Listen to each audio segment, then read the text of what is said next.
While everyone else was working to get Congress back in session, what did President Trump do?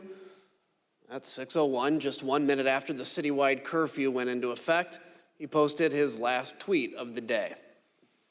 After officers engaged in multiple hours of hand-to-hand combat, with over 100 of them sustaining injuries, President Trump tweeted at 6:01 and justified the violence as a natural response to the election. He said, quote, "These are the things and events that happen when a sacred landslide victory is so unceremoniously, viciously stripped away from great patriots who have been badly, unfairly treated for so long. Go home with love and peace. Remember this day forever." He called the mob great patriots. He told people to remember the day forever. He showed absolutely no remorse. A few minutes later, at 6:27, the president left the dining room and he went up to the White House residence for the night. On the screen is the last photograph of the president that night as he went into the residence. As he was gathering his things in the dining room to leave, President Trump reflected on the day's events with a White House employee. This was the same employee who had met President Trump in the Oval Office after he returned from the ellipse. President Trump said nothing to the employee about the attack. He said only, quote, "Mike Pence let me down." Ms. Matthews, what was your reaction to President Trump's 6:01 tweet?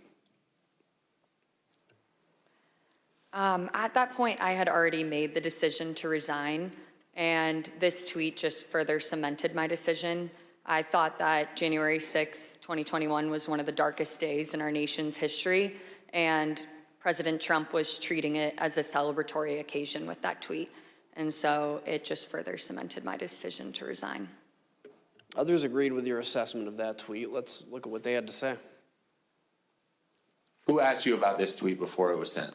The president. Tell us about that conversation, everything that you said and he said, to the best of your recollection. Sure. So he said, "What do you think of this?" And I believe I saw the text message or on his phone.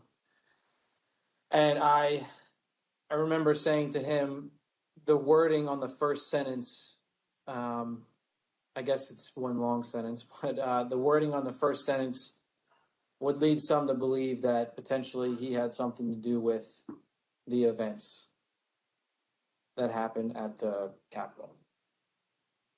What did he say? I don't recall him saying anything in response to that. I believe that was the end of the conversation. Did he change anything in light of your comments? No, sir, he did not. And what about this made you think that someone might perceive the president having a role in the violence at the Capitol? It was my interpretation of the words. I mean, I'm not I don't write speeches or anything, but the phrase, "These are the things that happened," to me sounded as if culpability was associated with it, to me. I don't think it's a patriotic act to attack the Capitol, but I have no idea how to characterize the people other than they trespassed, destroyed property, and assaulted the U.S. Capitol. I think calling them patriots is, let's say, a stretch, to say the least. Is that all it is, a stretch, or just flatly wrong? I don't think it's a patriotic act to attack the U.S. Capitol. Would you call it unpatriotic? Criminal? Unpatriotic? Sure. What happened at the Capitol cannot be justified in any form or fashion. It was wrong and it was tragic, and it was a terrible day. It was a terrible day for this country. I thought it was inappropriate. Why? To my mind, it was a day that should be remembered in infamy. That wasn't the tenor of this tweet. Despite the violence of the day, the effort to delay the certification continued.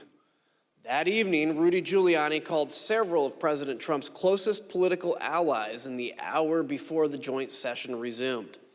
Representative Jim Jordan and Senators Marsha Blackburn, Tommy Tuberville, Bill Hagerty, Lindsey Graham, Josh Hawley, and Ted Cruz. We know why Mr. Giuliani was calling them, because at 7:02, he left a voicemail for Senator Tuberville, which later became public. Let's listen to just the start of it. Senator Tuberville, or I should say Coach Tuberville, this is Rudy Giuliani, President's lawyer.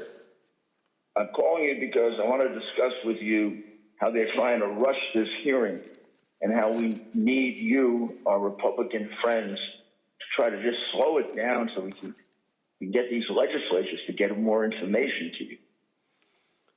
Mr. Giuliani did not even mention the attack on the Capitol. Instead, he was pushing on behalf of President Trump to get members of Congress to further delay the certification. Even though some members did proceed with objections, Vice President Pence and Congress stood firm and successfully concluded the joint session in the early morning hours of January 7th. Here are some of what members of the president's party said in the days and weeks after the attack. There's no question, none, that President Trump is practically and morally responsible for provoking the events of the day. No question about it. The people who stormed this building believed they were acting on the wishes and instructions of their president. And having that belief was a foreseeable consequence of the growing crescendo of false statements, conspiracy theories, and reckless hyperbole, which the defeated president kept shouting into the largest megaphone on planet Earth. The violence, destruction, and chaos we saw earlier was unacceptable, undemocratic, and un-American. It was the saddest day I've ever had as serving as a member of this institution. Madam Speaker, today the People's House was attacked, which is an attack on the Republic itself. There is no excuse for it. A woman died, and people need to go to jail. And the president should never have spun up certain Americans to believe something that simply cannot be. Well, after 3 a.m, Congress certified the 2020 election results. Soon after, this statement by President Trump was posted on Dan Scavino's Twitter account because the president's account by now had been suspended. As you can see, President Trump stuck with his big lie that the election was stolen. But he did say there would be an orderly transition. We learned, though, that the statement was not necessarily his idea. Jason Miller, a campaign advisor, told us that after the joint session started, he heard nothing from President Trump or the White House about assuring the nation that the transfer of power would take place. So Mr. Miller took it upon himself to draft the statement and call the president at 9:23 that night to convince him to put it out. Let's listen to what he had to say about the call.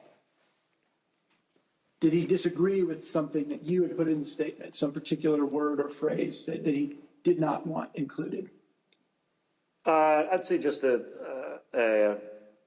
he wanted to say peaceful transition, and I said that ship's kind of already sailed, so we're going to say orderly transition. That was about the extent of disagreement or pushback from the conversation. The last person President Trump spoke to by phone that night was Johnny McEntee, his head of personnel. Mr. McEntee told us that they talked about the events of the day and the multiple resignation by administration officials. The decision whether to resign was one that weighed heavily on people in the administration. On the one hand, people like Mr. Pottinger and Ms. Matthews here, as proud as they were to have served, refused to be associated with President Trump's dereliction of duty. But others were sincerely worried that leaving President Trump to his own devices would put the country at continued risk. Listen to what we heard about that tension from Pat Cipollone, from General Mark Milley, and Eugene Scalia, who was the Secretary of Labor. And then After that, some people were resigning, obviously, over January 6th. We know who they were. Did I consider it? Yes. Did I do it? No. Concerned about is if people in the council's office left, who would replace me? And I had some concerns that it might be somebody who, had been giving bad advice. On the morning of the 7th, the decision I arrived at was that the most constructive thing I could think of was to seek a meeting of the cabinet. I thought that trying to work within the administration to steady the ship was likely to have greater value than simply resigning. After which point it would have been powerless to really affect things with the administration. Gene thought that there should be a cabinet meeting. Do you know why Mark thought it would not be? I don't remember why. I think it probably had something to do with Mark's view of how the president might react and that but things like that. Now, there was a couple of the calls where, Meadows and or Pompeo, but more Meadows, how's the president doing? Like Pompeo might say, how's the president doing? And Meadows would say, well, he's in a really dark place. Like here's one, for example, on the 7th of January. So this is day after, right? POTUS is very emotional and in a bad place. Meadows. As you heard, Secretary Scalia wanted President Trump to convene a cabinet meeting. He put his request in a memo to the president, and here's what it said. You can see that Secretary Scalia recommended that the president, quote, no longer publicly question the election results. After Wednesday, no one can deny this is harmful.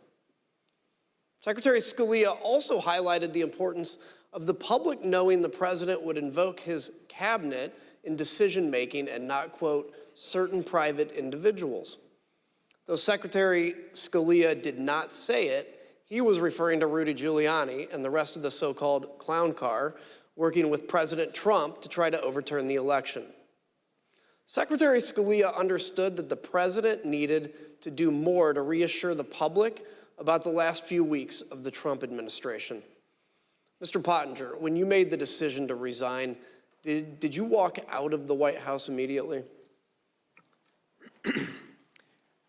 No, I wanted to first talk to my immediate boss, that was the National Security Advisor, Robert O'Brien.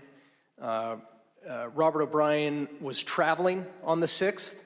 I reached him at about 4:30 p.m. And told him that I was submitting my resignation. He accepted the resignation, but he also asked whether I could stay until he could get back to the White House. And I agreed to that. We both wanted to make sure that I was leaving in a responsible way. We still have foreign adversaries to worry about, hackers, terrorists, nation states. I did not want to leave my chair empty, given that I was the top national security staffer in the White House. So I ended up staying at my desk through the night. When Robert O'Brien arrived back at the White House the next morning, the morning of the 7th, I debriefed with him and left for the last time. So you and I both share a passion for national security of our country. Can you share with me, what's your view on how January 6th impacted our national security? Well, when you have a presidential transition, even under the best circumstances, it's a time of vulnerability. It's a time of vulnerability. And when you have a contested election, I was certainly concerned that some of our adversaries would be tempted to probe or test U.S. resolve. As an example, in late December, the Iranian government attacked the U.S. Embassy in Baghdad. They did that using some of their terrorist proxies. President Trump did handle that. He sent a very clear warning to the Ayatollah and his regime which I think had a useful effect. I think that we would have handled other threats of that nature, and luckily no other threats materialized before the inauguration on the 20th. But our national security was harmed in a different way by the 6th of January, and that is that it, I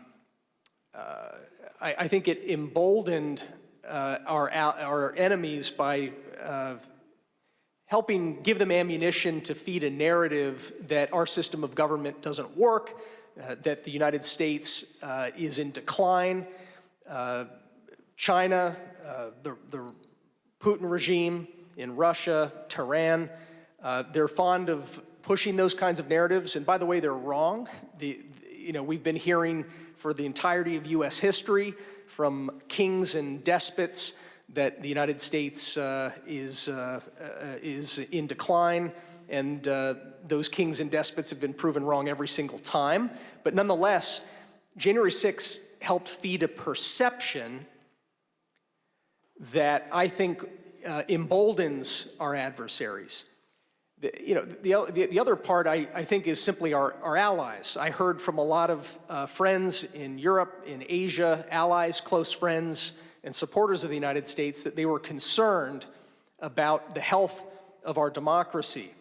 And so I think it's incumbent upon us to put their minds at ease, to put our own hearts at ease by investigating what happened on the 6th and making sure that it never happens again.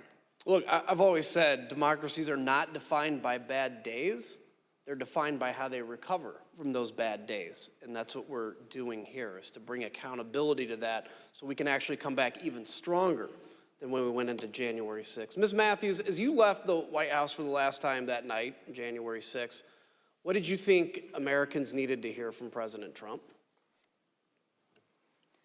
I think that the American people needed to hear and see him publicly commit to a peaceful or at least orderly transition of power. In the aftermath of the Capitol attack, it wasn't just enough for us to ask him to condemn the violence. He needed to agree that he would peacefully transfer power over to the incoming administration, because that's one of our fundamentals and what it means to live in a democracy. And so that evening when I resigned, the resignation statement that I drafted, I referenced this and I said our nation needs a peaceful transfer of power, in hopes that it would put some sort of public pressure on the White House and President Trump to publicly agree to an orderly transition. Thank you. I yield to my friend from Virginia.